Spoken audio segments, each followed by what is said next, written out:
अब घूस लेने से पहले अफसर 10 बार सोचेंगे, क्योंकि अब उनकी संपत्ति सिर्फ फाइल में नहीं, सरकार की वेबसाइट पर होगी।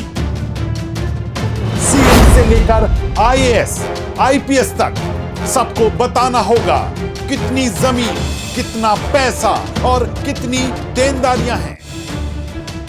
बिहार में अब सवाल सिर्फ इतना नहीं है कि कौन कितना ईमानदार है, अब सवाल यह है कि अब किसकी संपत्ति बोलेगी और कौन घूस छिपाने में कामयाब रहेगा।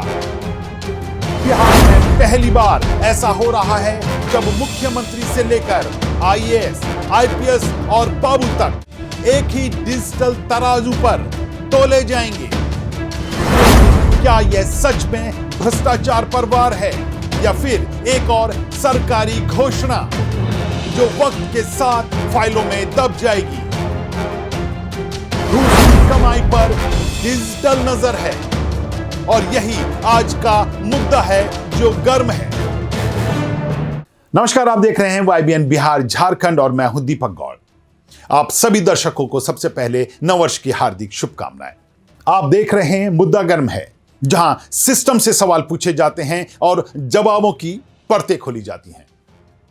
असल में बिहार सरकार ने एक ऐसा फैसला लिया है जो अगर ईमानदारी से लागू हुआ तो सूबे में भ्रष्टाचार की नींव हिला सकता है।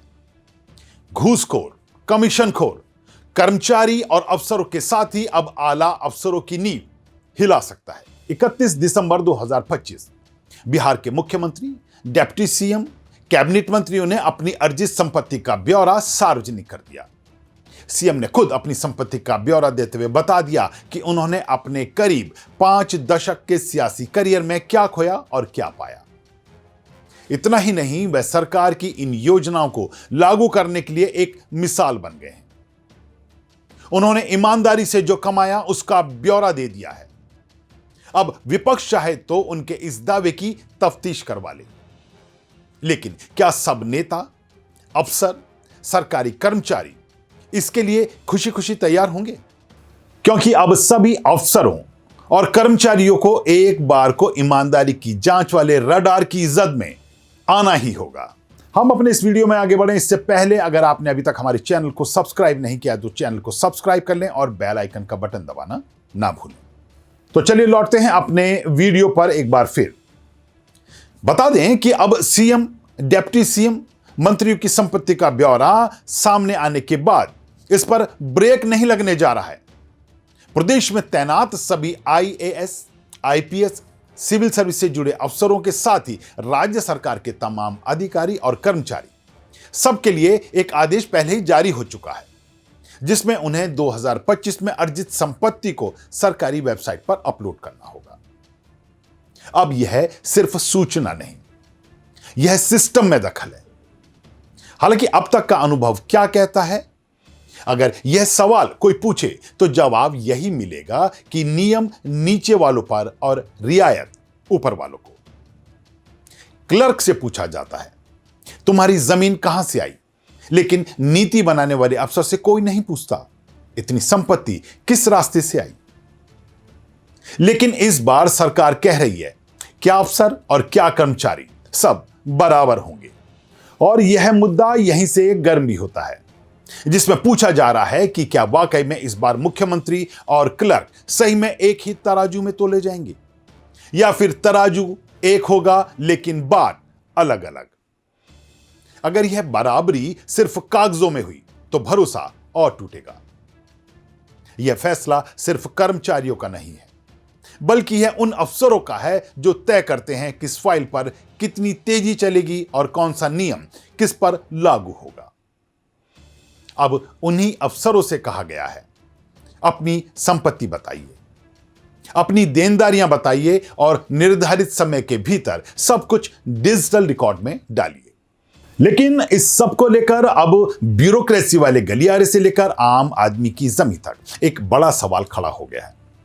क्या अफसरशाही की अघोषित ताकत वाकई कमजोर होगी, या फिर बड़े अफसर हमेशा की तरह कानूनी रास्ते निकाल लेंगे और फंसेंगे वही जो या तो निचले तबके में दोषी होंगे या वो जो अपने को सही साबित नहीं कर पाएंगे। लेकिन इस सिस्टम का सबसे बड़ा झटका अभी बाकी है, क्योंकि पहली बार नीति बनाने वाले अफसर भी अब निगरानी में हैं। अब इस मुद्दे पर जमीनी तस्वीर देखिए।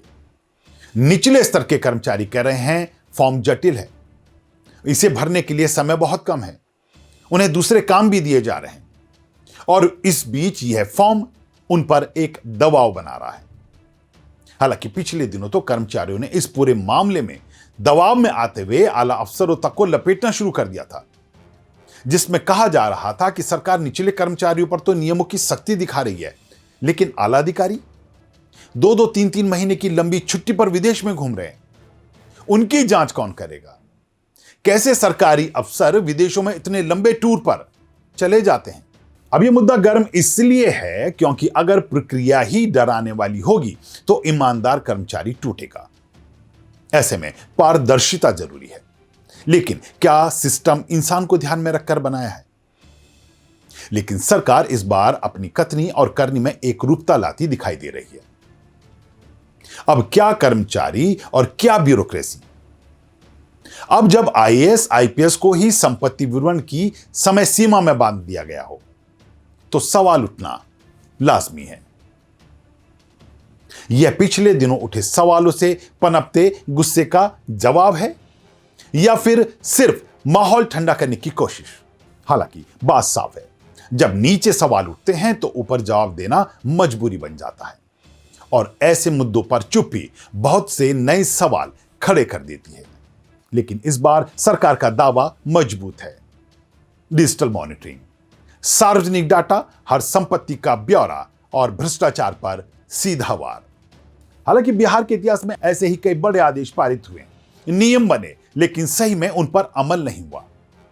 ऐसे में कुछ सवाल उठ रहे हैं कि क्या यह मॉडल सच में बिहार में घूस की कमाई रोक पाएगा, या फिर इस बार बिहार देश के लिए एक नई मिसाल पेश करेगा। बहरहाल आज मुद्दा गर्म है क्योंकि सिस्टम पहली बार सबको एक फ्रेम में ला रहा है, लेकिन भरोसा अभी अधूरा है। पारदर्शिता का इरादा दिख रहा है, पर जमीन पर परीक्षा बाकी है। ऐसे में हम पूछना चाहेंगे अपने दर्शकों से, क्या आपको लगता है कि आईएएस आईपीएस की संपत्ति के ब्यौरे को भी उतनी ही सख्ती से जांचा जाएगा जिसकी बात की जा रही है? क्या यह फैसला भ्रष्टाचार पर वार है या सिर्फ सरकारी इमेज बिल्डिंग? और सबसे बड़ा सवाल, जब संपत्ति बोलेगी, क्या घूस सच में छुप पाएगी? अपनी राय हमें कमेंट बॉक्स में लिखकर जरूर बताइए, ताकि हम आपकी बातों को भी सरकार के सामने रख सकें, सरकार को बता सकें कि आखिर आपकी बनाई नीतियों और योजनाओं को लेकर जनता क्या सोचती है। मुद्दा गर्म है कि आज के इस एपिसोड में इतना ही। एक बार फिर से आपके बीच होंगे हाजिर एक नए मुद्दे को लेकर। तब तक के लिए दीजिए इजाजत। नमस्कार।